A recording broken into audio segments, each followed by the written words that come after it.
Muito bem, boa noite, Fortaleza, boa noite, Ceará, boa noite, Brasil, aqui, pastor Paulo César Sampaio, seja muito bem-vindo à nossa rádio Benedictus FM. Hoje, 5 de dezembro, falei novembro no live, hoje no Giro 360, me perdoe. Dezembro, 5 de dezembro, são 22 horas e 3 pontualmente em Fortaleza, numa hora de verão, portanto, acerte o seu pelo meu, senão a gente vai se perder, beleza?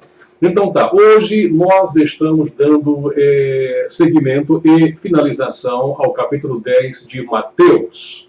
Desde já, o meu muito obrigado a você pela sua audiência, pela sua sintonia, pela sua simpatia, pelo acompanhamento conosco. Não pudemos estar sexta-feira passada aqui, conforme prometemos, em razão de um compromisso que tivemos, uma visita pastoral, mas já estamos de volta e que alegria. Obrigado por tudo, hein? Gente boa de Deus, vamos lá então. 10 Mateus, verso de número 24. O que temos hoje, pastor? Quais são os temas? Vamos lá então. Relacionamentos, não é? Dificuldades e recompensas. São, na verdade, variantes de um mesmo tema, de um mesmo capítulo 10 de Mateus. Neste momento, olha o que é a internet, coisa fantástica, sim ou não? Eu estou ao vivo aqui no live do Facebook, estou também ao vivo na rádio. Fizemos aqui uma ligeira adaptação para que pudéssemos também estar ao vivo na própria rádio, beleza? Então tá, vou diminuir aqui um pouquinho o BG, que é a música, e aumentar o volume do microfone para que você que está comigo aí pela rádio Benedictus FM possa ouvir com bastante nitidez, com bastante qualidade. Obrigado, então tá. Vamos lá, ponderações de hoje. Colocamos aqui 3. Primeira, só deve ensinar quem realmente sabe. Só deve ensinar quem está realmente apto, capacitado para tal. E, sobretudo, que foi aluno e bom aluno. 2, guerra e paz. Jesus Cristo veio também trazer guerra, trazer espada? Ou nós só compreendemos a palavra dele como deixe-vos a paz, a minha paz vos dou. Será que é só isso? Então, versículo 3, importante também, gente boa de Deus, são as recompensas para quem recebe um crente em casa. As recompensas para quem recebe um crente em casa. Vamos lá então? Mateus 10, 24 diz assim: não é o discípulo mais do que o mestre, nem o servo mais do que o seu senhor. Basta ao discípulo ser como o seu mestre, e ao servo ser como o seu senhor. Ora, se chamaram Beelzebul ao pai de família, quanto mais aos seus domésticos. Vamos explicar isso, tenham paciência. Verso 26, portanto não os temais, porque nada há encoberto que não haja de revelar-se, nem oculto que não haja de saber-se.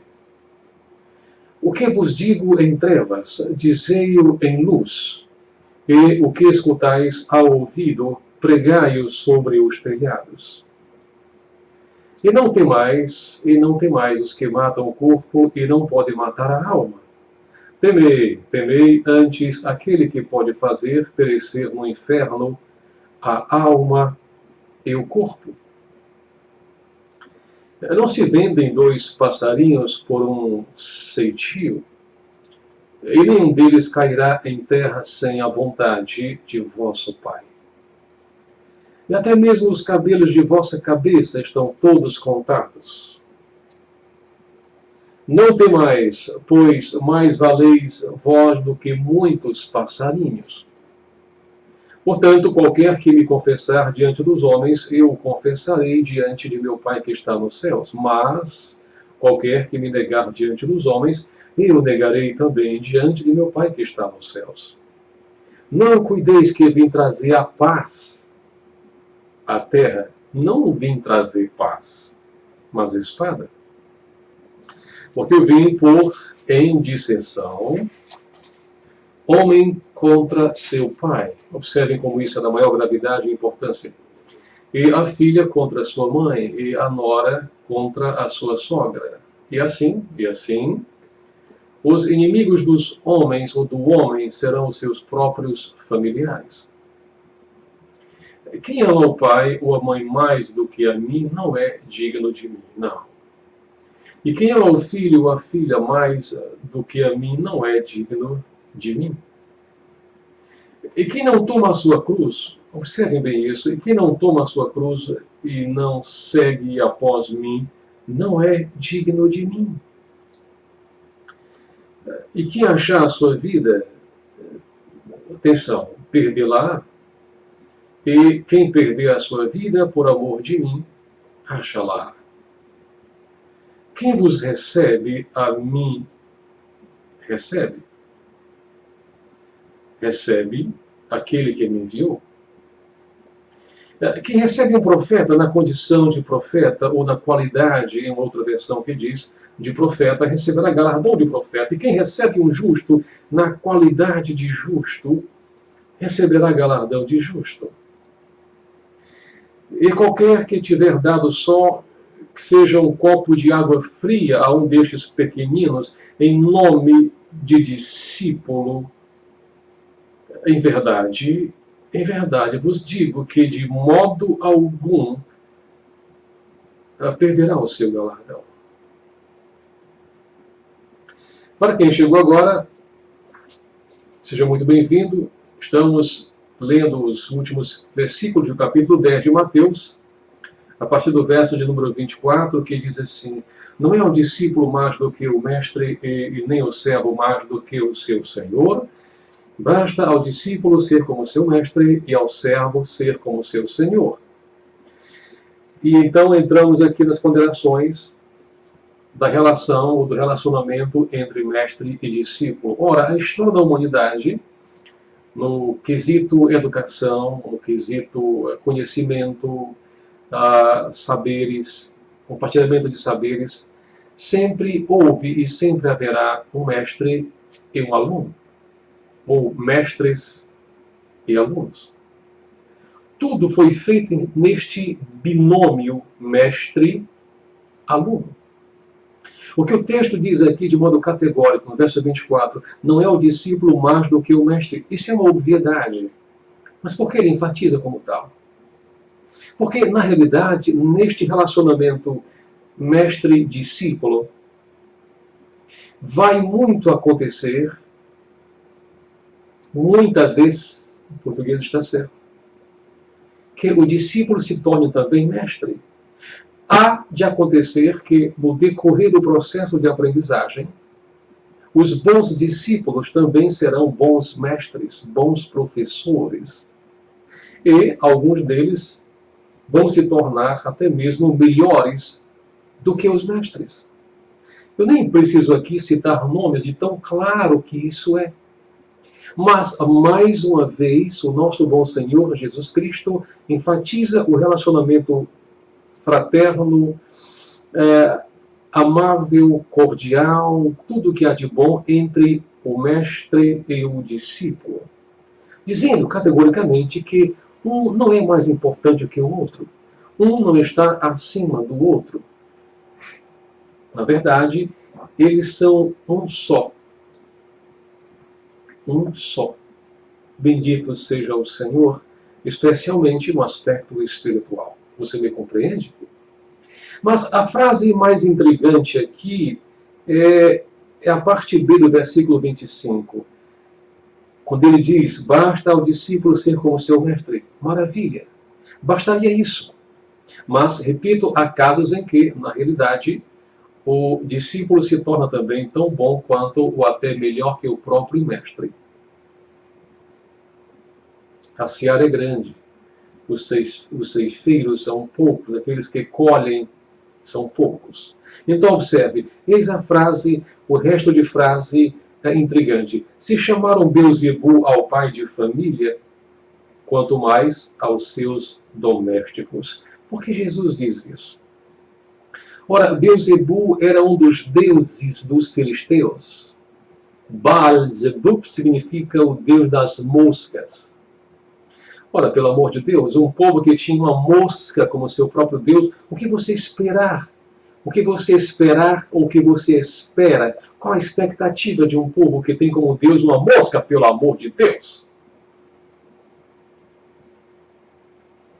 O que se pode esperar de alguém que tem um rato como Deus? o macaco como Deus, o elefante como Deus, a vaca como Deus. Estou ligando os fios, sim ou não? Então, o nosso bom Senhor aqui, no versículo 25, parte B, diz: se chamaram Baalzebub ou Belzebub ao pai de família, ou seja, se chamaram a mim, dizendo que eu expulsava ou expulso os demônios pelo maioral dos demônios que habita em mim, quanto mais chamarão vocês, domésticos, meus discípulos, você, você e você, que tem o dom, o carisma de orar e expulsar demônios. Você me compreende, sim ou não? Então, quem lê assim, correndo os versículos, ele acaba por não compreender bem essa parte do versículo, sim ou não? Verso 26. Portanto, não os temais, porque nada há encoberto que não haja de ser revelado, e nem oculto que não haja de saber, ou saber-se. Veja uma coisa. Por mais que você faça às escondidas, por mais que você faça às escondidas, o nosso Deus tem um olho do tamanho do mundo. Ele está vendo. A gente pensa que ninguém está vendo. Talvez os olhos humanos de fato não estejam vendo. Mas Deus, que a tudo e a todos vê, pelos seus atributos, onipotência, onisciência e onipresença, ele vê, ele sabe, ele ouve tudo. De modo que nada há encoberto que não venha em algum momento a ser descoberto, a ser revelado. Portanto, há casos em que, às vezes, a pessoa aparentemente é crente, aparentemente é espiritual, e fala línguas, e bate o pé, e etc. E é uma coisa fabulosa, mas ninguém sabe o que acontece entre quatro paredes, na casa dele. Mas ninguém sabe, ou dela, ninguém sabe o que acontece na empresa. Ninguém sabe de fato as ações que ele pratica ou ela pratica, quando está ou estão às escondidas. São pessoas de duplo sentido, são cristãos, e muitos que se auto-acusam de evangélicos com vida dupla nacionalidade, a diabólica e a divina. Você me compreende, sim ou não? Portanto, nada que a gente venha a fazer às escondidas vai ficar às escondidas. Haverá um tempo, haverá um momento em que isso tudo vai ser revelado. E o mais grave, o mais difícil, o mais triste é que muitas de nossos malfazejos, é que muitas de nossas más ações acabam por se revelar de modo público, trazendo sobre nós mesmos, sobre a Igreja do Senhor, na realidade, uma vergonha muito grande. O texto diz, o nome pomposo, ignomínia, quer dizer vergonha, escândalo. Ora, o nosso bom Senhor disse que é mistério, é importante, é natural, é até humano que venham os escândalos. Todavia, ai daquele ou daqueles pelo qual ou pelos quais venham os escândalos. Este é o problema. Nada que se faça às ocultas ficará às ocultas. Um dia, mais dia menos dia, quando menos se esperar, o bicho vai pegar, a coisa vai estourar. E aí que está. É por isso que já lemos a respeito disso e ouvimos outros colegas afirmando o seguinte: o crente se revela quando ele está sozinho, e não quando está com a equipe toda, com a igreja toda, cantando, louvando, aquele clima espiritual que contagia as pessoas. Você me compreende? Este é o problema. Este é o grave problema. Muito bem.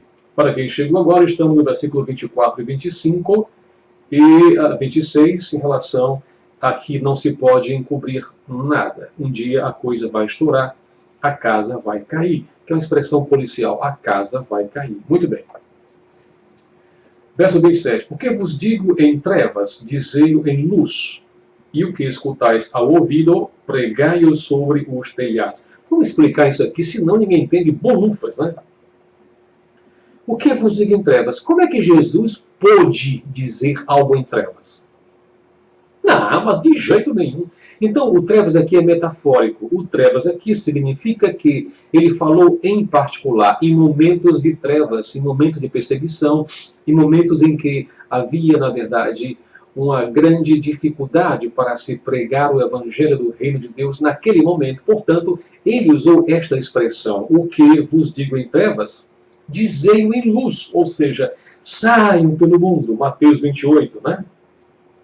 Proclame o evangelho a toda criatura. Quem crê e for batizado será salvo. Quem não crê será condenado. Porque a própria palavra condena aquele ou aqueles que ou quem não aceitou a Jesus como Salvador. Você me entende agora? É por isso que o texto é assim. O que vos digo em trevas, dizei-o em luz. O que eu estou falando para vocês, em particular aqui, em meio a essas trevas todas, vocês devem dizê-la, repeti-la, pregá-la em luz, em público. Que maravilha o texto, não? Agora ouça. E o que escutais ao ouvido, pregai-o sobre os telhados. Ou seja, aquilo que você ouviu, tipo assim, quase como cochicho, a sua obrigação agora é subir no telhado e pregar. Arrebentar a boca do balão, se você me permite essa expressão. Ou seja, tem que publicizar. Falar para todo mundo. Aliás, antigamente, bem antigamente, até mesmo já nesta época aqui, as informações, muitas delas, quando eram de caráter comunitário, público, essas informações eram dadas do telhado. É por isso que alguns pregadores, até alguns colegas que têm um ministério chamado Pregadores do Telhado ou algo semelhante, não é assim? Eu penso que é o Juan de Pagliarim. É isso. É isso mesmo. Você me compreende agora, sim ou não? Amém. Que alegria. Então tá. Vamos lá, verso 28, irmãos. E não temais os que matam o corpo e não podem matar a alma. Temei antes aquele que pode fazer perecer no inferno a alma e o corpo. Ouçam com atenção isto aqui da maior gravidade. Em primeiro lugar, há um erro comum de se imaginar que Jesus está falando aqui do diabo. Não é do diabo que ele está falando, pelo amor de Deus. A frase é, e não tem mais os que matam o corpo e não podem matar a alma. Temei antes aquele é singular, aquele que pode fazer perecer no inferno a alma e o corpo. Ou seja, não devemos temer quaisquer pessoas que venham contra a gente, contra a mensagem que nós pregamos, contra a fé que nós defendemos e cremos, porque simplesmente discordam da gente. Ora, era só o que faltava. Eu tenho o sacrossanto dever, a democracia, o direito de livre expressão de fé e credo. Artigo 5º da Constituição do Brasil. E não temo aquele que pode matar o corpo, mas não pode matar a alma. Porque ele mata o corpo, mas não mata a alma, porque a alma é imortal, é espiritual. Você me compreende? Mas aí Jesus vai dizer assim, temei antes aquele que pode fazer perecer no inferno a alma e o corpo. E quem é que pode fazer alguém perecer no inferno a alma e o corpo? O diabo? Não, mas de jeito nenhum. O diabo não tem poder nem sobre a casa dele. Ele nem sequer no inferno está, gente boa de Deus. Eu já vi tanta gente pregando bobagem neste versículo, impressionante. Você entende? Temei antes aquele que pode fazer perecer no inferno a alma e o corpo. Só tem um que pode fazer todos perecerem no inferno, corpo e alma. Chama-se Jesus Cristo de Nazaré. Eu sei que muita gente, ao longo de anos e anos e anos, imaginou que esse versículo aqui se referia ao diabo. Não é. pesquisem pelo amor de Deus, não é nada em relação ao diabo.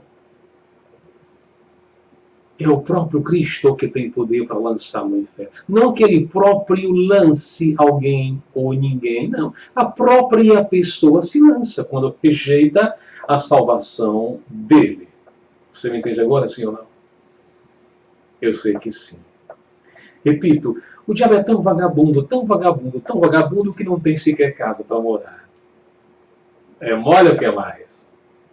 Somente nosso bom Senhor tem as chaves, inclusive do inferno, e vai pular ao final o diabo e seus anjos. Portanto, pega leve, tá certo? Quando você ouvir certas coisas por aí.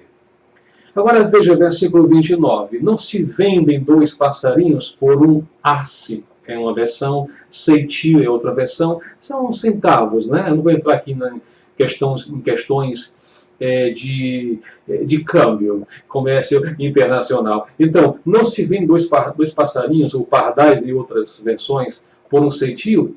Agora veja a moral da história. E nenhum deles cairá em terra sem a vontade de vosso Pai.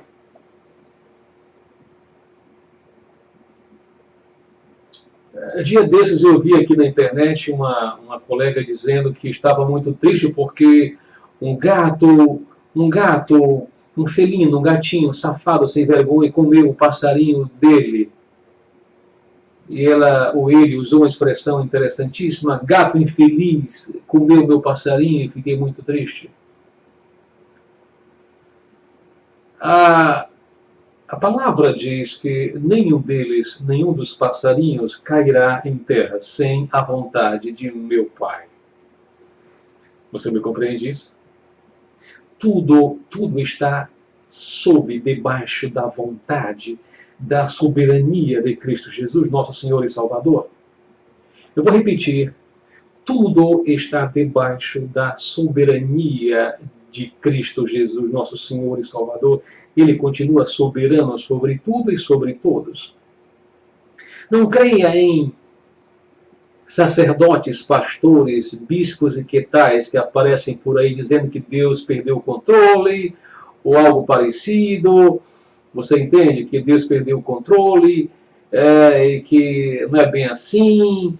E essa história toda, pelo amor de Deus, vá plantar batata ou catar coquinho na praia, pelo amor de Deus.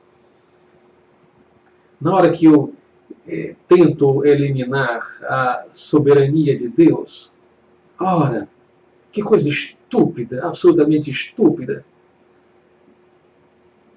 vindo da boca de um sacerdote.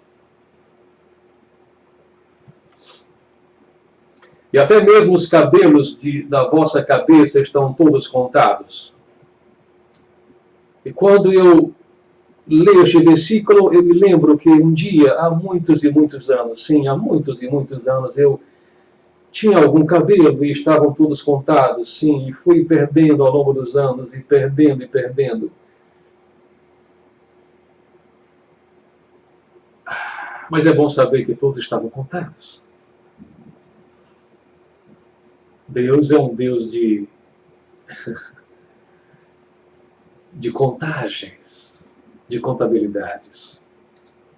Verso de número 32. Quero lembrar que estamos também ao vivo aqui na Rádio Benedictus. Me parece que a conexão hoje está fraca para variar, mas estamos ao vivo aqui na Rádio Benedictus FM. Você pode sintonizar o seu celular também lá. E se você estiver em casa, o seu notebook, o seu desktop também lá. Bom, a partir daqui então, dos passarinhos que já caíram, mas Deus permitiu, dos cabelos contados e recontados e alguns pedidos que já foram, nós chegamos no versículo 32, que fala sobre: portanto, qualquer que me confessar diante dos homens, eu o confessarei diante de meu Pai que está nos céus. O nosso bom e velho apóstolo Paulo, em Romanos 10, ele fala sobre a confissão, não é? Que nós precisamos confessar os nossos pecados e, sobretudo, confessar a Jesus como nosso único e suficiente Salvador. Porque com a boca se confessa a respeito da salvação. Bendito seja Deus por isso. Não basta dizer, eu creio em Deus, ou então dizer assim, não, eu sou já filho de Deus. Não, você de fato não é ainda filho ou filha de Deus até o momento em que você o confessar diante dos homens, para que Jesus possa também confessar a você diante do Pai que está nos céus. Não creia nessa história de carochinha, de criança, que todos somos filhos de Deus. Todos somos filhos. Não vem com esse papo.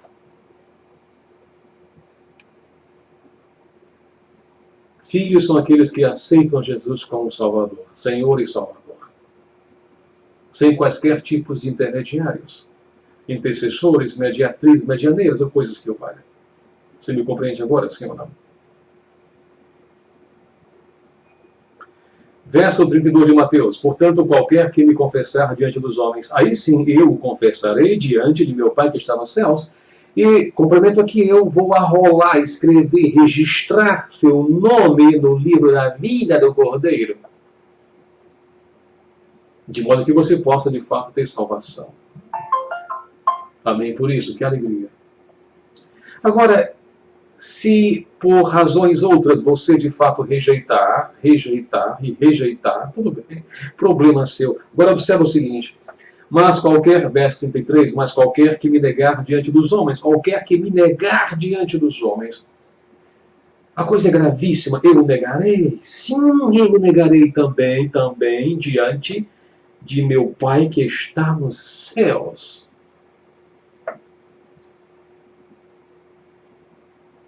Negarei, futuro do presente.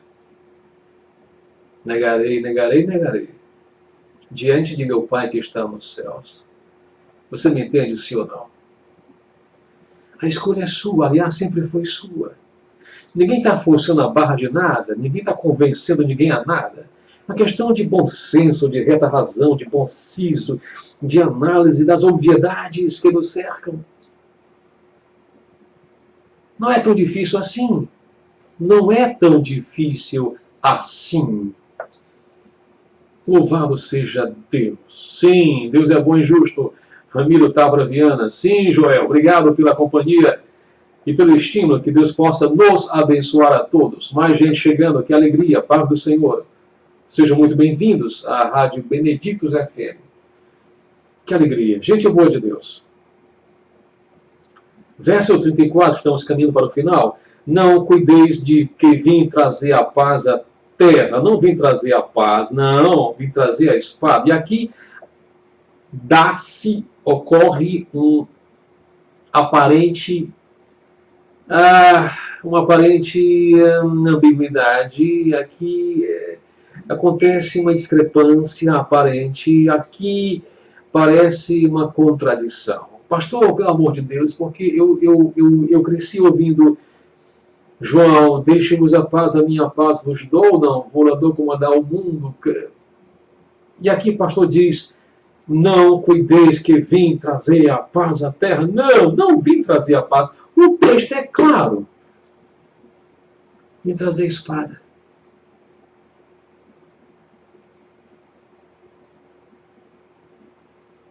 E agora? E agora?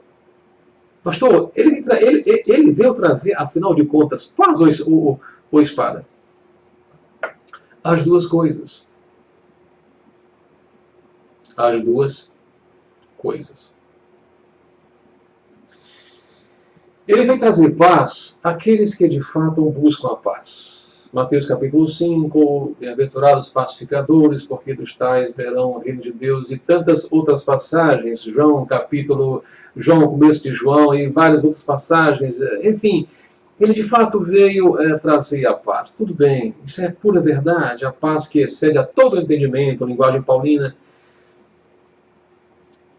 Ele veio trazer a paz àqueles que de fato buscam a paz e se empenham por alcançá-la, estão dispostos a tomarem as suas cruzes no plural e aceitarem a verdade tal como ela realmente é. Por isso, disse que ele veio trazer a paz. Não a paz que o mundo nos dá, com as suas sutilezas e suas artimanhas e suas, perdão, terceiras, quartas e quintas intenções, não. Repito, ele veio de fato trazer a paz. Mas a paz teve um preço. E preço de sangue, e preço de guerra, guerras espirituais que ele venceu. E se ele venceu, nós podemos vencer também. Mas o texto é claro, não cuideis que vim trazer a paz. Pastor, ele está enfatizando, dizendo, não vim trazer paz, mas espada. Explica isso aí, pastor. Vamos lá. A paz que ele diz, digo melhor, a espada que ele diz aqui, é no sentido de os problemas, as dificuldades, as zombarias, os desdéns, as negativas, as dissensões, começam em casa. Começa em casa. Quando alguém aceita a Jesus como Salvador. Verso 35, porque eu vim pôr em dissensão, em guerra, em conflito, em quebra-quebra, em bate-boca, homem contra seu pai, filho contra pai, filha contra mãe, nora contra sogra. O texto é claríssimo, claríssimo. E assim os inimigos dos homens serão os familiares. Serão os familiares. Ou seja, quando alguém rompendo contra a tradição, rompendo contra as opiniões particularíssimas, rompendo contra filosofias, rompendo contra as tradições outras e quebra isso tudo e aceita Jesus como Salvador, em 90% dos casos ou mais, os problemas, as dissensões, os desdéns, as rupturas acontecem em casa. Casa! Família.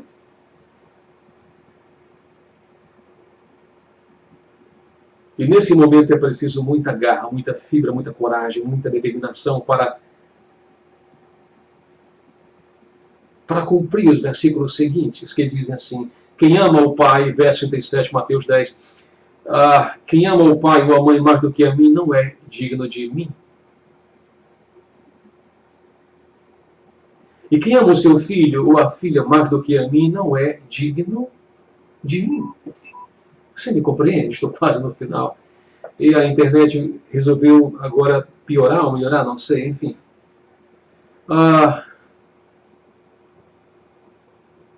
Eu sou pai de 2 filhos. Amo os meus filhos. Eu sei que agora me ouvem vários pais também, que amam seus filhos. Sem dúvida que amam seus filhos. E nós somos capazes de fazer quaisquer coisas lícitas, já falei aqui, talvez até em circunstâncias outras e tais, até ilícitas para salvarmos nossos filhos. Mas se a minha salvação estiver dependendo ou da aceitação de minha mãe, ou da aceitação de meu pai, ou de meu filho, de minha filha, eu estou, em bom português, ferrado. Por quê? Porque a salvação é individual. Eu posso ser salvo e meu filho não. Perdão, eu posso ser salvo e minha filha não. Eu posso ser salvo e minha esposa não. E assim por diante. É individual. Daí a importância dele dizer que de fato veio trazer paz para uns e espada para outros. E paz para quem o recebe e, na verdade, espada tanto para quem o recebe, já começa em casa os problemas, quanto espada para aqueles contrários à vontade dele, a pedra de tropeço. Você me compreende, sim ou não? Agora veja, e quem não toma a sua cruz não é, e não segue após mim não é digno de mim. Ora, pelo amor de Deus, quem é que quer falar de cruz hoje em dia? Tomar a sua cruz? Que cruz você tem? Qual a cruz que você anda carregando nos últimos tempos? Pensa bem, todos nós temos uma cruz. Sim, temos uma cruz. Você tem uma ou várias, eu tenho uma ou várias. Cada um carrega a sua própria. Tomemos como exemplo aqui o velho apóstolo Paulo, dizia que tinha uma cruz. E qual era a cruz dele? Uma certa doença? Uma certa anomalia, um problema talvez na vista, algo assim que ele Até mesmo orou 3 vezes a Deus para que Deus o livrasse da sua cruz, da sua tribulação, do seu problema. E Deus disse: Paulo, velho Paulo querido, a minha graça te basta. A minha graça te basta, velho Paulo. Você me entende, sim ou não?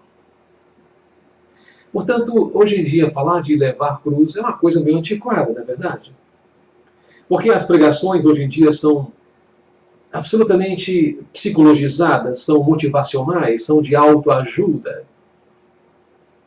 Você vai em igrejas, em muitas delas, e o que você ouve não é a pregação da palavra, não é a pregação da palavra. O que você ouve são palestras motivacionais, psicologizadas. Nada contra a psicologia, eu particularmente gosto muitíssimo. Já li um pouco sobre as 4 escolas da psicologia. Um pouco mais de Freud, um pouco mais de Lacan, um pouco mais de Carl Gustav Jung e por aí vai. Eu sei que aqui entre nós agora há até psicólogos e psicólogas. Acaba de chegar a psicóloga do meu coração, Elizabeth Pinto Martins. E ela sabe o que eu estou falando. A psicologia ajuda, mas não é determinante. O que determina mesmo, o que causa efeito, é a palavra de Deus. E o que nós temos, na verdade, em alguns púlpitos não é mais a palavra de Deus, são palestras motivacionais, psicologizadas, de autoajuda. E alguns chegam no luxo de trazerem coach. Coach. E coach é uma palavrinha inglesa, quer dizer técnico, líder, mestre.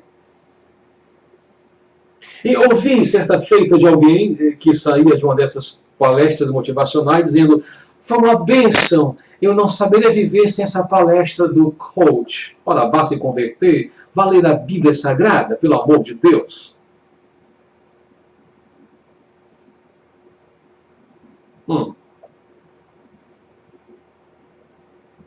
Quem achar a sua vida, perdê-la, e quem a perder a sua vida por amor de mim, achá-la. Quem acha que já está com a vida ganha, pode perdê-la a qualquer momento. Os exemplos são claríssimos aí. Meu Deus do céu, esta tragédia última agora, realmente é uma coisa assim pavorosa do time do Chapecoense. E ontem mesmo também, me parece, de ontem para hoje, não, foi de ontem para hoje, um helicóptero caiu penso que em São Paulo, com a noiva e fotógrafa e mais gente a bordo, e lá estava o noivo, coitado, no lugar do casamento, esperando a noiva chegar, e o que chega para ele não foi a noiva, foi a notícia da morte da noiva. Ah, a vida é muito breve, brevíssima. Tiago fala sobre isso em sua epístola, é muito breve. É uma neblina passageiríssima, efêmera, transitória. E tem gente que se acha, não é? Porque tem um dinheirinho a mais, meu Deus do céu, e Deus sabe como ele conseguiu, muita vez em fraude, fraudulentamente.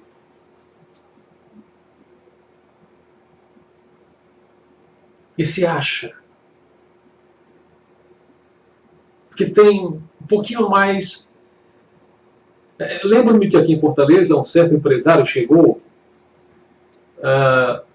num restaurante no Iguatemi, isso é notório, isso é público, e exigiu uma mesa para si e convidados que ele trazia consigo e familiares. E o garçom disse: lamento, senhor, não temos vaga no momento, o senhor pode ficar na fila e esperar a vacância da mesa. E ele deu uma carteirada, vamos chamar assim, carteirada. Vocês sabem com quem está falando? Ora, pelo amor de Deus. Isso é de uma baixeza, isso é de uma vileza, isso é de uma breguice que dá dor. Mas é muito comum na América Latina e no Brasil, principalmente. Você sabe com quem está falando? E o cara disse: olha, eu sei quem é o senhor, mas eu não posso ir contra as normas da empresa. O senhor é empresário e tem suas normas também. Portanto, como quem diz, ou o senhor fica ou pega o beco. Pega o beco é a expressão bem nordestina, bem cearense. Quer dizer, procure outro restaurante. Então, esse sentido da vida, da coisa rápida, não chegou em muita gente ainda, que se acha. Mas Deus é Deus. Deus é Deus. Agora, quem vos recebe a mim, me recebe. Quem me recebe a mim, recebe aquele que me enviou. Ou seja, no Antigo Oriente e no Médio Oriente, quando um representante chegava em algum lugar, de fato representava. Era como se o emissário, como se o rei, como se, entende o que eu digo? Estivesse lá presente. Hoje em dia nós temos isso modernamente com alguém chamado de porta-voz, não é assim? O porta-voz da presidência disse que, bom, se o cara é um porta-voz, então quem está falando lá é o próprio presidente. O que o texto quer dizer? Quem recebe o profeta na qualidade de profeta receberá galardão de profeta. Ou seja, quem recebe um crente na condição de crente está recebendo o próprio Cristo na sua casa. Aleluia! Quem recebe um crente recebe o próprio Cristo. Portanto, faça o bem. Receba o homem de Deus que vai à sua casa, receba a mulher de Deus, receba a pessoa, cumprimente-a no seu prédio, aqueles que você sabe que são crentes, fale com eles, se importe, pergunte como estão. Um profeta na qualidade de profeta, alguém que de fato tem intimidade com Deus. Vou finalizar, já estamos a 42 minutos. Verso 42, e qualquer que tiver dado só que seja um copo de água fria a um destes pequeninos, em nome de discípulo, em verdade vos digo que de modo algum perderá o seu galardão. Portanto, se você está agora comigo até o momento, é porque você se importa com a sua alma, com a sua vida. E você tem prazer na lei do Senhor e na sua lei medita de dia e de noite. E você sabe que esta é a verdade. É ela quem nos alimenta. E que nos dá sentido à vida. Por mais difícil que seja esta vida nossa. Por mais difícil que seja. Portanto, seja você na condição de discípulo ou na condição de profeta, chegando para a casa de alguém, chegando na casa de alguém, chegando em uma cidade, um vilarejo que seja, ou seja, alguém chegando à sua casa, receba-o como se recebesse o próprio Cristo, porque assim fazendo e assim atuando, muitas vezes vamos estar recebendo o profeta. Com a nossa hospitalidade. Obrigado pela sintonia, pela companhia, que Deus possa abençoá-lo grandemente. E rogo a você, suplico e imploro a que você possa compartilhar este vídeo com seus amigos, familiares. Lembre-se, na internet nós somos todos missionários. A paz do Senhor. E até a próxima quarta-feira, se Deus quiser, porque Ele há de querer. Até lá.